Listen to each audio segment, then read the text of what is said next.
салому дуруд ба мухлисони беҳтарин дастаи дунё барселона ва канали БАРСЕЛОНА. Якчанд рӯзноманигори варзишии ҷаҳон хабар доданд ки ҳамлагари Боруссия Дортмунд Эрлинг Холланд тасмим гирифта буд ки пешниҳоди Манчестер Ситиро оиди шартнома бастан қабул намояд. Вале баъди он ки Барселона дар Сантьяго Бернабеу Реал Мадридро шармандавор бо ҳисоби 4-0 торумор кард, Холланд аз бозии Барселона дар ҳайрат афтод ва барои интихоби дастаи ояндааш каме таваққуф кард, зеро аз нигоҳи иқтисодию пулӣ Барселона ба талаботи Эрлинг ҷавобгӯ набошад, ҳам аз нигоҳи варзишӣ Барселона диққати ӯро хеле зиёд ба худ ҷалб кардааст. Баъди вохӯрӣ бо хави дар Мюнхен ва тамошо кардани Эл Классико, Холланд гузариш ба Барселонаро бисёр ҷиддӣ омӯхта истодааст, чунки мақсади ӯ дар дастаи наваш лидери ягона ва ситораи асосӣ будан ва соҳиби тӯби тилло гаштан аст. Акнун интизор мешавем ки Холланд пулро интихоб мекунад ё ин ки бузургтарин дастаи таърихи футболро. Мегузарем ба бозии навбатии Барселона.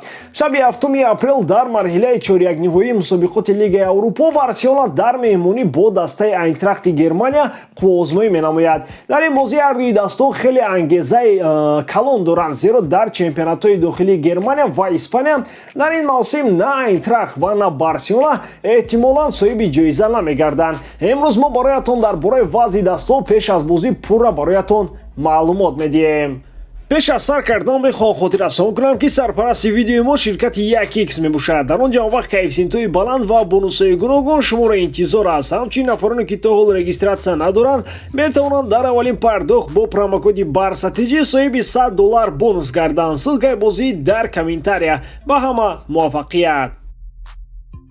дастаи Айнтрахт дар соли 2018 дар финали ҷоми Германия дастаи пурқуввати Баварияро бо ҳисоби 3-1 шикаст дода, бори аввал дар 30 соли охир соҳиби ҷоиза ва унвони қаҳрамонӣ гардид. аз ҳамон сол то инҷониб Айнтрахт иштирокчии ҳамасолаи Лигаи Аврупо мебошад. дар мавсими гузашта то омадани Бавор ҷои 4-уми Бундеслигаро устувор ишғол карда буданд, вале дар охир ҳамаи натиҷаҳоро аз даст доданд, зеро сармураббии собиқи онҳо Ади Хютер Айнтрахтро тарк кард. ба ҷои Хютер Оливер Гласнерро таъин намуданд ва аз ӯ умеди калон дошта муваффақиятҳои ҷиддиро интизор буданд. аммо Айнтрахт баръакс танҳо дар миёнаи ҷадвали Бундеслига қарор гирифт ва танҳо ба шарофати 2 ғолибият ва мусовӣ бо дастаи Лейпциг уқубони Германия ба минтақаи иштирок дар мусобиқотҳои аврупоӣ наздик гарданд. айни замон дар Бундеслига ҷои 8-умро ишғол кардааст ва аз дастаи Кёлн 2 имтиёз камтар дорад. дастаи Майнц ки 1 хол аз Айнтрахт камтар дорад ва дар ҷои 9-ум аст, як бозии захиравӣ дорад. дар Лигаи Аврупо бошад Айнтрахт то ҳол ягон мағлубият надорад. дар гурӯҳи худ 3 ғолибият ва 3 мусовӣ карда бо касби 12 имтиёз ҷои якумро ишғол кард ва ба таври автоматӣ ба якашфиналаи Лигаи Аврупо баромад.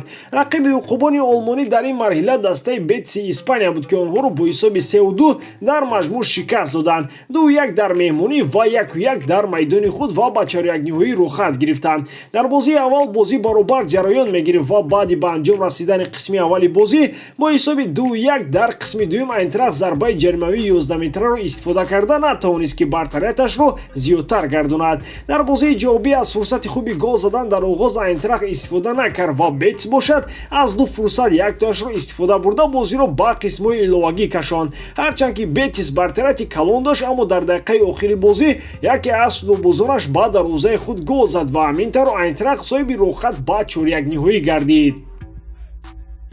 Барселона ҳоло футболе нишон дода истодааст ки онро сатҳи баландтарини футболи аврупоӣ метавонем ном барем. айни замон фақат ду дастаи беҳтарини Англия Манчестер Сити, Ливерпул ва қаҳрамони Германия Бавария метавонад дар ин мавсим Барселонаро шикаст диҳад. дигар тамоми дастҳое ки баъди сармураббии хави таъин гардиданд сади роҳи Барселона мешаванд. Каталониё мисли танк пахш намуда тору мор доранд. охирин мағлубияти Барселона 20 январ ба қайд гирифта шудааст ва дар марҳилаи дуюми панҷгонаи беҳтарини чемпионатҳои давлатҳои Аврупо фақат Ливерпул аз Барселона дида натиҷа ва омори беҳтар нишон додааст. баъди тору мор намудани Реал дар Сантьяго Бернабеу бо ҳисоби 4-0 Каталониё дастаи Севильяро дар Камп-ноу 1-0 мағлуб намуданд ва ҷои дуюми ҷадвали Ла Лигаро соҳиб гаштанд. агар натиҷаҳои баде ки Роналд Куман дар оғози мавсим нишон дод намебуданд ва имтиёзҳои зиёдеро аз даст намедоданд, ҳоло бешубҳа Барселона сарнишини мусобиқоти Ла Лига мегардид ва эҳтимолан қаҳрамон ҳам мешуд. баъди афтидан аз ҷоми Испания Лигаи Аврупо ягона мусобиқоте аст ки маросими имсолаи Барселонаро метавонад наҷот диҳад. Танҳо дар Лигаи Аврупо каталониҳо имсол шонси қаҳрамон шуданро дорад ва ҳатман бояд ин унвонро соҳиб шаванд, зеро ин қаҳрамонӣ барои тамоми дунё паёме мегардад ки Барселона ҳоло ҳам зинда аст.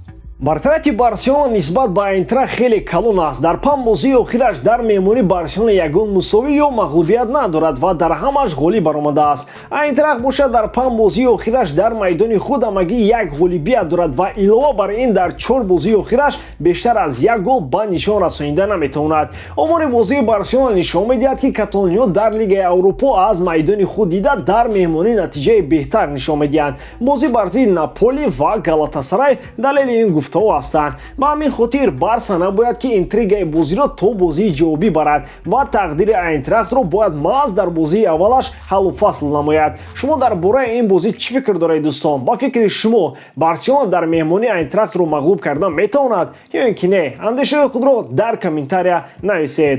Ба ҳамин тамом бори дорам ки иҷодкории ман ба шумо писанд меояд. Дар ҳам ҳолат Барселонаро дӯст доред ва канали Барса Тиҷиро дастгирӣ кунед. Дастгирии шумо пешравии мо. Бо шумо мисли ҳар вақта Муҳаммад Гаиров. Хай бачаҳо чап. То боздид.